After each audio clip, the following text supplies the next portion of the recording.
Сайхан амарсан уу? За хажууд байгаа хүмүүс хамт мэдлэхгүй. Сайхан амарсан уу? Эзний өдрийн өдрийг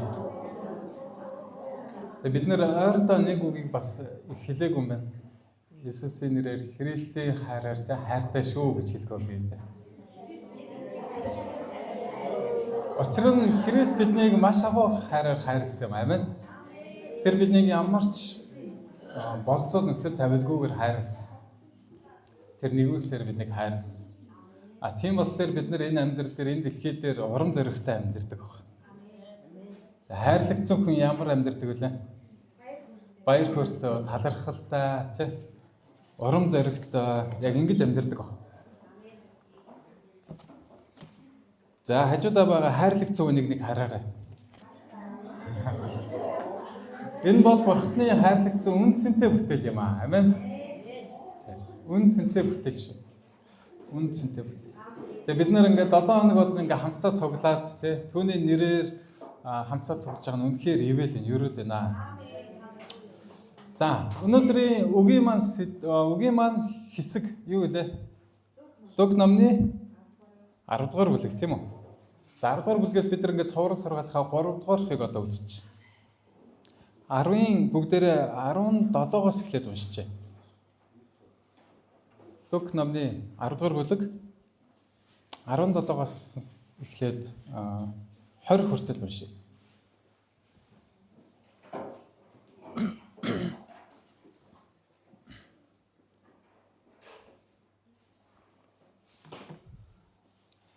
За Библиэд хүмүүснээр утсан дээрээс битгий хараар.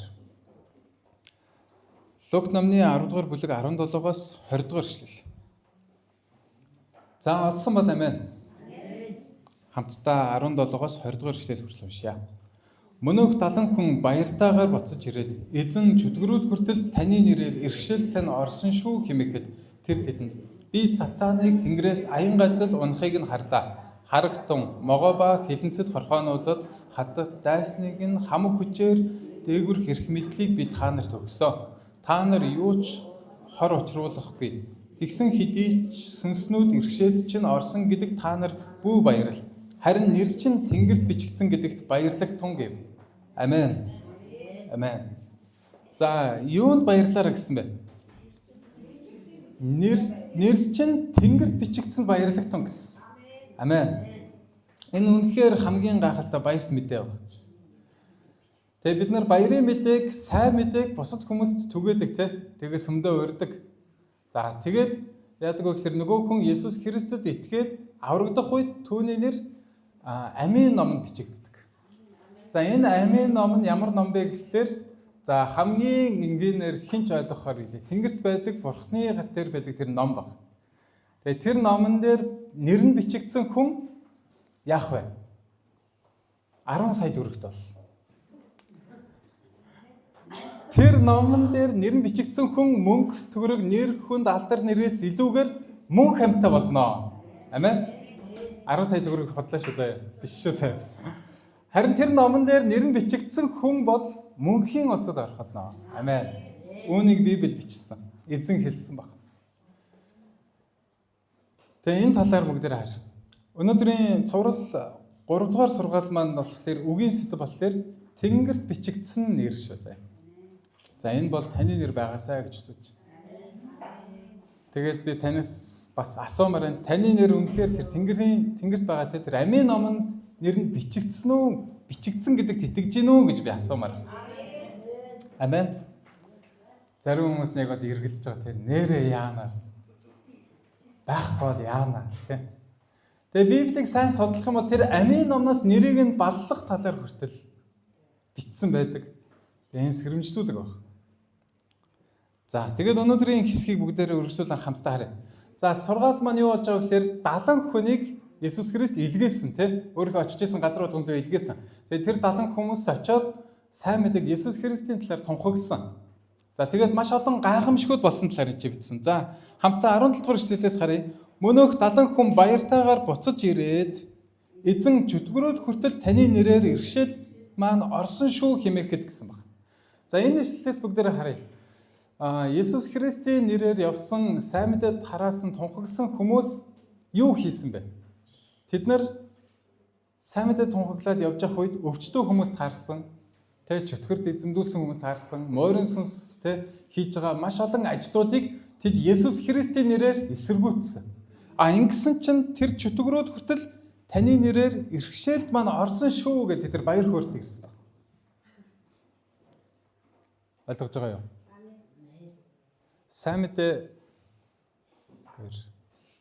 Сайн мэдээ тунхаглаад түгээгээд явж исэн чинь тэ өвчтөө хүмүүс байсан. Тэгээд Есүс Христийн нэрээр тэр өвчнийг эдгэх үед тэр эдгэрчсэн. Тухайн үед бол чөтгөрт эзэмдүүлсэн хүмүүс маш их байсан. Тэгээд тэр хүн болгон дээр Есүс Христийн нэрээр тушаах үед тэр чөтгөрүүд зайлж ирсэн. Иргэшээлд нь орж исэн гэсэн тэр хүмүүс юм. Яг энэ үйл явдлыг харсан нөгөө хүмүүс чинь бөөн баяр хөөр төрн үзтээ тий. Үнэхээр Есүс Христ бол ийм гайхалтай юм а гэдгийг тэд улам илүү урам зоригтойгоор тунхаглажсэн, түгээжсэн. За энэ үйл явдал өнөөдөр ч гэсэн бидний дунд боломжтой. Өнөөдөр ч гэсэн бид Есүс Христийн нэрээр өвчнийг эдгэж, өгснийг босгож, чөтгөрийг зайлуулах эрх мэдэлтэй юм аа. Амен. Хажууд аваад хэлээрэй. Ийм эрх танд байгаа шүү гэж.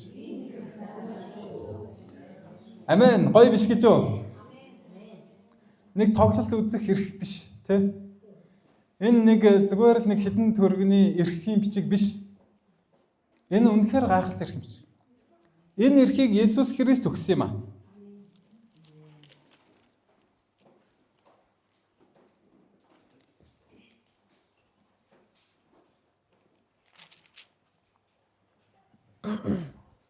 Тэгээ Есүс өөрийнхөө хүмүүс яг ийхүү тэр эрх мэдлүүдийг өгчээсэн. Энэ эрх мэдлээр тэд бас гайхамшигыг үлдэжсэн. Тэгээд тэр гайхамшиг өнөөдөр хүртэл 2000 жилийн дараа өнөөдөр ч гэсэн тэр ариун сүнсээр дамжуулан бидэнд боломжтой болсон. Морин сүнс Есүс Христ гэдэг энэ нэрнээс айдаг. Яагаад вэ? Есүс Христ учир нь морин сүнсийг ялсан юм аа. Түүнийг эндээс бүгдээр харъя. 18 дугаар эшлэлээр тэр тэдэнд би сатаныг тэнгэрээс аян гадал унахыг харлаа гэжсэн. Харагтун, могоба хилэнцэд хорхоонуудад халдах дайсны хамаг хүчээс дээгүүр хэрэг мэдлийг би та нарт яасан бэ? Өгсөн гэжсэн. Та нарт юу ч хор учруулахгүй гэж хэлсэн байна. Амен. Ийм гайхалтай үйл явдал бас.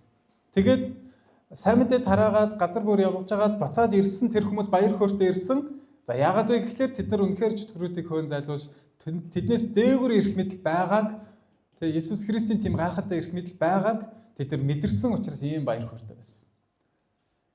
Тэгээ би өнгөрсөн 2-7 хоног та бүгдийг сайн мэдээнд уриалжсэн. Та бүхэн хүмүүсийг урьсан уу? Сайн мэдээ ярьсан уу?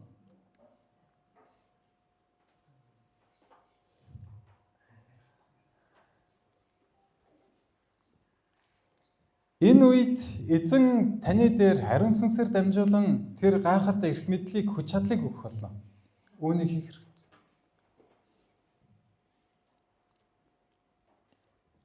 Урд өмнө магадгүй манай чуулган хизээч 3 цуврал сургаалаар сайн мэдээний үг ингэж орж ярьж байгаагүй. Одоо ах トゥ нараа цаг нь болсон. Бид нар зөвхөн өөрөө уучлагдсан, хайрлагдсан, аврагдсан би гимших ёстой, би уучлах ёстой, хайрлах ёстой гэдэг сургаалыг дандаа сонссоор ирсэн. Одоо харин яг энэ гайхалтай баярын мэдээг бусдад дамжуулах цаг болсон. Үүнд бид нар хичээнгүлэн оролцох ёстой.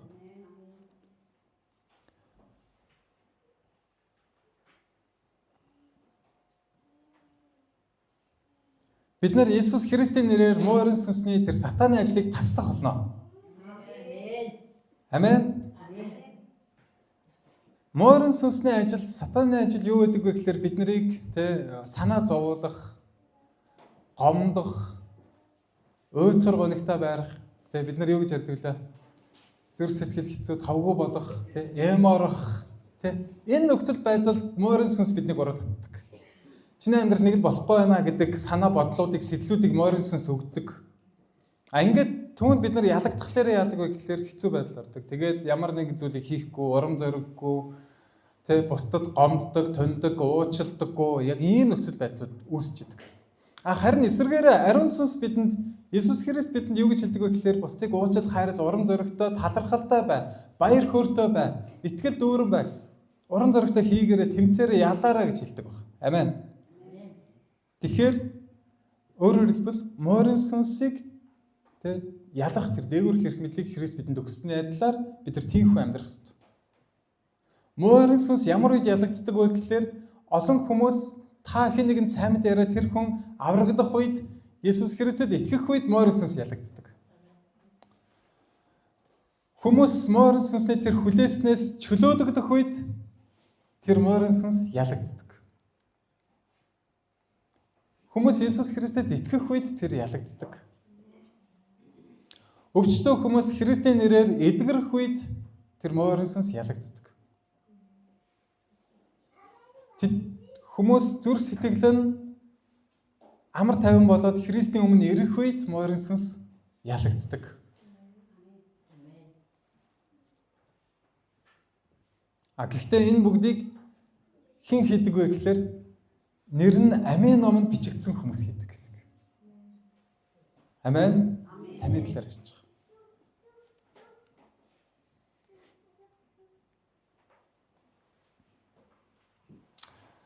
Гэхдээ гайхалтай нь Библиэлд энэ зүйлийн талаар ярихдаа бидний баярлах ёстой зүйл нь энэ биш юм а гэж хэлсэн байна.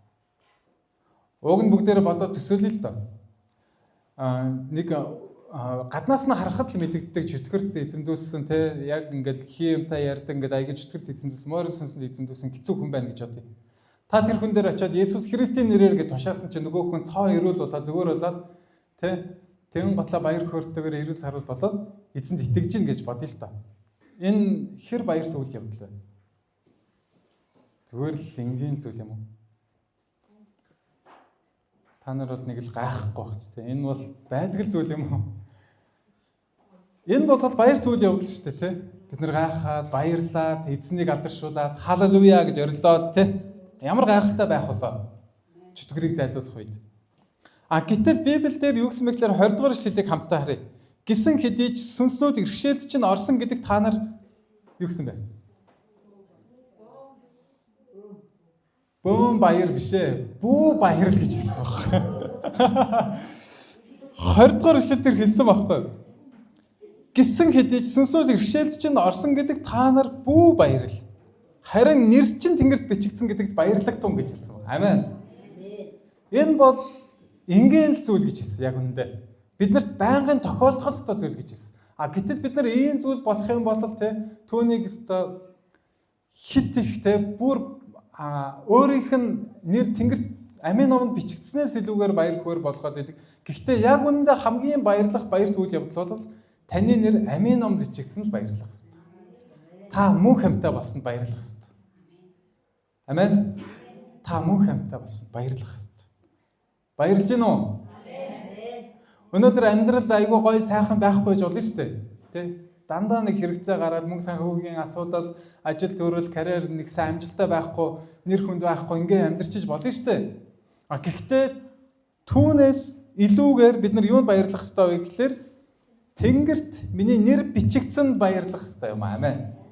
Таны нэр амийн номонд бичигдсэнд баярлах ёстой. Ингэх үед бидний нөгөө нэг санаашрал, зовнил, уйдгар гойног асуудлууд бүгд яг уу үгүй болох болно. Яагаад гэвэл энэ төр зүрийн зүйл. Хүмүүсийн дэлхийд дээр амьдарч байгаа ихэнх хүмүүсийн мөрөөдөл юу гэдэг вэ? Санхүүгийн эрх чөлөөнд хүрэх, тий? Тэгвэл гоё юу? Яс муухай юм уу? Гоё үстэй. Гоё штэ, тий? Хүснээрээ зүйлсүүдийг хэрэглээл хаанчлалын төлөө, сайн мэдээний төлөө мөнгө хүснээрээ өргөөл тий гоё штэ. Магадгүй та алдар нэртэй, маш өндөр карьертай, маш гайхалтай хүн боллоо гэж бодъё л да дэлхий дээр. Хүмүүсийн хүсдэг мөрөөддөг л зүйл. Тэгвэл гоё юу? Гоё штэ тий. Мөн адилхан гоё. Тэгэл сайн мэдээ яриад тий би Иесус Христэд итгэдэг гэж хэлэх үед нөгөө хүмүүс итгээл аврагдаал тий. Тэгэл нөгөө хүмүүс гэрчлэл хэлэхдээ тэ би тэр хүнийг дагдаг байсан. Тэгсэн чинь тэр Иесус Христэд итгэдэг байгаа сайн мэдээ яриад тэгээд би итгэж болсон гэж яриад гоё штэ тэ. Сайн гоё. Бөөм баяр. Тэгтээ бөө баяр л гэж хэлсэн. Эннээс илүү баяр хөөр байгаа шүү гэдгийг л илэрхийлээд хэлээд байгаа гэсэн үг байхгүй юу? Эннээс илүү баяр хөөр нь таны нэр тэр хүний нэр Тэнгэрт амийн номонд нэр нь бичигдсэн баярлаг тун гэж хэлсэн юм аа. Халелуя. Амен. Юунд бид нар баярлах хэвчээ. Хамгийн гайхалтай баярлах үйл явдал маань. Гэтэл би түрүүн хэлсэнчлэн нэр алдар мөнгө төгрөг бүх зүйлүүд танд байгаад ч гэсэн та маш олон хүмүүс зүгээр л нэг үг хэлэхэд маш сайн нөлөөлж чаддаг байлаа ч гэсэн энэ дэлхий дээр хугацаа дуусах үед тэр нь хоосон болно. Тэр байхгүй болох. Тэр дуусах болно гэсэн үг. Энэ бол төр зуурын зүйл гэсэн үг. Тэгэхээр өн мөнхийн зүйл юу байдаг вэ гэхлээр таны нэр амийн номонд бичигдсэн үү гэдэг байна. За бичигдээгүй бол яах вэ гэдэг талаар бас үзэн үргэлжлүүлээд байна. За тэгвэл илгээлт нь яагаад баяр хөөр авчирдаг талаар бүгдээр харъя. Яагаад вэ гэх юм бол Есүс Христ бидэнтэй хамт байгаа учраас ариун сүнс яг өнөө үед бидэнтэй хамт байгаа учраас бидний илгээлтийг амжилттай сайн болгож идэг. За илгээл дээр явж үзсэн хүмүүс байна уу? Гараа өрөхгүй. За манайхнаас чинь 4-5 хүн л илгээл дээр явсан юм уу? Явсан шүү дээ тий. За ямар байсан бэ? Эргээд дурсахлаар тий. Эргээд бид нэр сүмдээ ирээд илгээлтийн тайлан тавихлаар яадаг вүлээ? Эзэн ингэж ажилласан, тийм байсан, ийм байсан тий. Ингээд сайн мэдээ тараснаа ярьдаг шүү дээ. Энэ бол гайхалтай байдаг. Сайхан, сайн, талархалтай үйл явдал. Яг тэгэхээр тэр үед ч гэсэн бурхан бидэнтэй хамт байгаа учраас. Эзэн биднийг удирдах байгаа учраас. Түүний таалал бидний дээр байгаа учраас.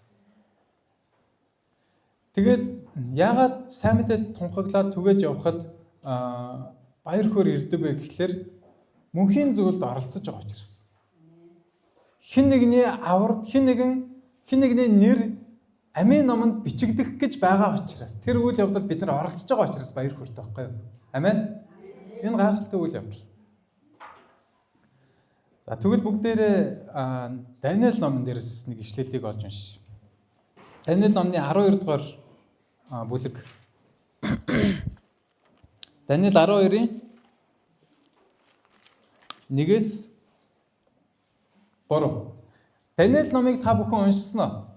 Даниэл болон илчлэлт ном эцсийн цаг үетэй холбоотой нууцлагдсан, лацлагдсан зүйлүүд байдаг. Одоо ирээдүйд болох ёстой үйл явдлын талаар гэсэн үг шүү. Яг одоо болж байгаа үйл явдлын талаар. Тэгэхээр маш сонирхолтой ном л доо. Даниэл илчлэлт ном. Ингээ хамт судалдаг ном баг. Даниэл номны 12 дугаар бүлэг 1-ээс 3 дугаар ишлэлийг хамтдаа харъя. За тэр үед ард түмний чинь хүүгүүдийг хамгаалдаг агуу жонон Михаил босно. Энэ үндэстэн үүссэн цагаас тэр үе хүртэл хизээж байгаагүй хүнд цаг болно. Тэр үед ард түмний чинь дундаас номд бичигдсэн бүгд аврагдах болно. Газрын шорон дотор нойрсогч олон сэрж, зарим нь мөнх ам руу, нөгөө нь гутамшиг ба мөнхийн шийтгэл рүү явна.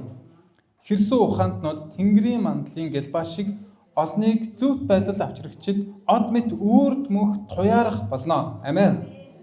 Энэ дээр маш чухал хэд хэдэн зүйлийн талаар ярьсан. Ирээдүйд болох зүйлийн талаар, одоо болж байгаа зүйлийн талаар, таны сайн мэдээний ажлын талаар ярьсан. Гэхдээ эндээс бид нар яг одоо юуг нь харах вэ гэхлээр сайн мэдээ тунхаглаж байгаа хүмүүсийн нэр хэрхэн ямар байдал байх вэ гэдэг талаар. 3 дугаар ишлэл. Хэрсүү ухаантнууд Тэнгэрийн мандлын гэлбаа шиг олныг зөвхт байдалд авчрагчид од мэт үрд мөнх туяарах болно гэж хэлсэн. Амен. Хамгийн сүүлийн өгүүлбэрэн дээр ингэсэн. Таслаас хойш олныг зөвхт байдалд авчрагчид од мэт гэж хэлсэн. Жинхэнэ од ямар байдаг вэ гэхлээр олон хүмүүс сайн мэдээ тунхагласан хүн юм аа. Та нар од болмоор байна уу? Хажууд оноос асуур од болмоор байна уу гэж. Бид нар од болохыг хүсдэг хүмүүс од болохыг хүсдэг үстэй. Үгүй юу? Тэгвэл жинхэнэ од хүний талаар Библиэлд бичсэн байгаа үстэй тий. Тэгэхдээ олныг зөвхт байдалд авчрагчид од бид үрд мөнх туяарах болно гэж хэлсэн. Амен. Та жинхэнэ од хүн байгаарай тий. Олон хүнийг сайн мэдээнд дуудсан, авчирсан, сайн мэдээ тунхагласан. Тэгээд таны сайн мэдээ тунхагласан хүний нэр хаана байх вэ? Амийн номонд нэр бичигдсэн байдаг. Тэгээд тэр хүн өөрийнх нь нэр амийн номонд бичигдснээсээ болоод хамгийн гайхалтай баяр хөөртэй байдаг. Ийм хүн байх хэрэгтэй. Ах トゥ нараа 1-3 дугаар эшлэл дээр маш олон зүйлийн талаар ярьсан. Тэр үед ард түмэн хүүгүүдийг хамгаалдаг агуу жооны Михаил энэ болохоор нөгөө Тэнгэрлэгчтэй дайчин Тэнгэрлэгчийн талаар ярьсан. Энэ үндэстэн үүсэн цагаас тэр үе хүртэл хизээж байгаагүй хүнд цаг болно. Тэр үед ард түмний чин дундаас номд бичигдсэн бүгд аврагдах болно гэж хэлсэн. Есүс Христийн дахин ирэлтийн талаар ярьсан. Есүс Христ дахин ирээд тэр хүмүүс аврагдах талаар ярьж байгаа. Есүс Христ хизээ ирэх лээ? Есүс Христ хизээ ирэх үү? 2000 жилийн өмнө ирсэн шүү дээ, тий? Одоо 2 дахь ирэлтийн талаар ярьж байгаа. 2 дахь ирэлтийн талаар бид нар түүнийг хорцохын тулд сайн мэдээнд оролцох хэрэгтэй. Бидний ганц мэдж байгаа хизээ ирэх вэ гэдэг шинж тэмдэг бол юу байдаг вэ гэхээр баттай мэдж байгаа тэмдэг нь бол бүх хүн Христийн талаар сонсох үед таны ам сайн мэдээ ярьснаар бүх хүмүүс сонсох үед магадгүй шинж тэмдгүүд гэж байгаа. Яг одоо Иесус Христ дахин ирэхэд ямар шинж тэмдгүүд болох вэ? Миний толгой жоох эргэн. Ажилдаа маш их шаргуу анхаарна. Мөнгө их олно. Намайг санхүүгийн эрхчлөөнд хүрэхлээр Иесус Христ ирэх үү? Үгүй ээ. Библиэлд юу гэж хэлсэн бэ гэхээр газар хөдлөлт, дайн дайжин, тэ хүмүүсийн төөрөгдөл олон хүн би Иесус Христ байна гэж ирэх үед гэж хэлсэн. Гэхдээ энэ бүгд худал байх бол. Тэгээд түүнд олон хүмүүс итгэлээ орхиод түүнийг дагаад өөр юмыг дагаад явж байгаа үед гэж хэлсэн. Энэ үед Иесус Христ дахин дэлхий дээр ирэх болно. Ирэхдээ тэр сүр жавхлантай, цог жавхлантай үйл хөдлөлтөн цагаан морионоор ирэх болно гэсэн. Амен. Түүнийг хэн харна гэсэн бэ? Бүх хүн харах бол. Нүд болгон харна. Бүх хүмүүс хараад зарим хүмүүс нь итгэлээсээ урвсан, төөрсөн хүмүүс юу гэж хэлсэн бэ гэхээр үнэн байсан байж тээ гэж харуулсах болно гэж хэлсэн. Харин итгэлээс сагсан амийн номонд нэр нь бичигдсэн хүмүүс халелуя гэд талархаад, бахархаад, баярлаад харах болно. Энэ цаг үед бид нар амьдарч байгаа. Ах トゥ нараа 2 дугаар ишлэлийг үргэлжлүүлэн харъя. Газрын шороон дотор нойрсогч олон сэрж зарим нь мөнх ам руу нөгөө нь гутамшиг ба мөнхийн шийтгэл рүү явна гэж хэлсэн. Эндээс харъя. Есүс Христ ирсний дараа шүүлт болно. Бүх хүн шүүгдэнэ. Өөрийнхөө хийснээр Есүс Христэд итгэсэн үү, итгээгүй юу гэдгээр шүүгдэнэ. Тэгээд хүн болгоны мэддэг мөнхийн бас деважингийн талаар ярьж байгаа. Нөгөө талд хүн болгоны мэддгээр мөнхийн галтай тамийн талаар ярьж байгаа. Ингээд тамд хэсэг хүмүүс нь мөнхийн ус руу ялгагдах болно гэж эцсийн үед. Таны нэр амийн номонд бичигдсэн үү? Бичигдсэн бол хаашаа явах вэ? Сайн байна, итгэмжид сайн зарц минь. Эзнийхээ баяр баясгаланд ор гээд мөнхийн ус руу орох болно. Тэнд ямар ч уйлах, гашуудах, шүдэ хаврах, өвчин зовлон байхгүй. Тийм газар та очих болно. Гонигтай байна уу? Амен. Тийм аз жаргалтай газар та очих болно. Нэг л итгэж чадаад байна тий. Амен. Ийм гайхалтай үйл явдлын талаар би ярьж штэ. Таны нэр амийн номонд бичигдсэн бол та халелуя гэж хэлнэ үстэй. Амен гэж хэлнэ үстэй. Энэ бидний хизээш дуусахгүй баяр хөөр байхгүй юу? Та энэ баяр хөөртэй байгаа бол дэлхий дээр таны амьдралд юу ч тохиолж исэн та уран зоригтой итгэл дүрэнд талархал дүрээр амьдрнаа л гэсэн үг. Эзэн бидэнд ийм амьдралыг өгсөн.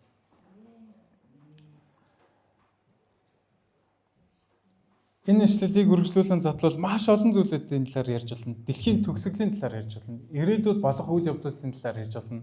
Есүс Христ ирснээс хойших ямар үйл явдал болох талаар ярьж болно. Үнэхээр сонирхолтой. Гэхдээ бидний гол ярих ёстой зүйл биш. Тиймээс би өнөөдөр та бүгдийг юу гэж уриалмаар байгаа гэхээр налах төг сайн мэдээ чуулган сандал дээрээ суудаг, өөрийнхөө итгэлээс сахидаг итгэгч нар биш. Илгээлтийн чуулган болоосаа гэж хүсэж байна. Илгээгддэг, сайн мэдээ тунхагладаг, амийн номонд нэр нь бичигдсэн баяр хөөрөөр дүүрэн тэр хүмүүс болоосаа гэж хүсэж байна. Би өнөөдрөөс эхлэн та бүгдтэй дахиад нэг зүйлийг илүү ятгамаар. Би нэг аян өрнөлттэй 30 хоногт нэг хүн гэдэг аян өрнөл. 30 хоног болоод нэг сар штэ тий. Нэг сарын хугацаа та хэрхэн яаж сайн өнгөрөөх вэ гэхээр маш сайн төлөвлөгөөтэй дэс дараатай залбиралтай эзний үгтэй урам зоригтой итгэл дүүрэн өнгөрөөх вэ гэх юм бол та 30 хоногт нэг хүнд зориод сайн мэдээ тунхаглаар. Тэр хүний нэрийг амийн номонд бичигдэх хүртэл та хамт оролцоорой. Нэг хэсэг нь болоорой. Тэр сайн мэдээний баяр хөөргийг амсаарай. Тэгээд 70 хүн иргэн ирэхдээ баяр хөөртэй урам зоригтой ирсний адилаар таны амьдрал ч гэсэн тийм урам зориг дүүрэн талархал дүүрэн амьдралууд байгаасаа гэж хүсэж байна. Амен. 30 хоног нэг хүн аян шүү заяа. Хэрвээ ингэж чадах юм бол бид нар үнэхээр Есүс Христийн Бурхны хаанчлалыг энэ газарт үнэхээр байгуулж чадна. Энэ жижигхэн налах газрыг бид нар сайн мэдээгээр дүүрэхэд энэ бол амархан зүйл байх бол. Гэхдээ энэ зөвхөн пастор ахлагч нар маш мундаг хүмүүсийн сайн мэдээ тарах таланттай хүмүүсийн хийдэг зүйл биш. Энэ бол хэний хийх ёстой зүйл вэ гэхээр таны хийх ёстой зүйл. Амен. Хажууд байгаа дээр таны хийх ёстой зүйл юм аа. Мөн онлайнаар сонсож байгаа итгэлийн ахын дүүс маань ч гэсэн адилхан. Бага газараа 30 хоног нэг хүн гэдэг аяныг өрнүүлээсэй гэж хүсэж байна. Энэ үед эзний хүч чадал, ариун сүнсний хүч чадал тань дээр байх болно. Тэгээд би эх цаг хугацаанд манай чуулган эх сараас эхлээд энэ 3 сараас эхлээд сар болгон гэрчлэлийн нэм гараг болоосаа гэж хүсэж байгаа. Бид нар хүндэтгэлийн хэм маягдаа нэг жоохон өөрчлөлт оруулаад гэрчлэл оруулдаг болоод тэн дээр гэрчлэхтэй хүмүүс нөгөө 70 хүн илгээлтээр буцаж ирснийхээ дараа юу гэж ярьжсэн мэхээр баяр хөөрт орон зориг дүүрээ ирээд би сайн мэдээ ярих гэсэн чинь ийм зүйл болоод ийм гайхамшиг болоод ийм ариун сүнсний ажил болоод чөлөөлөлт болоод эдгэрэл болоод энэ хүн аврагдлаа гэдэг мэдээнүүд 7 хоног болгон сонсомоор байна. Хамтдаа энэ зүйлийг хийцгээе.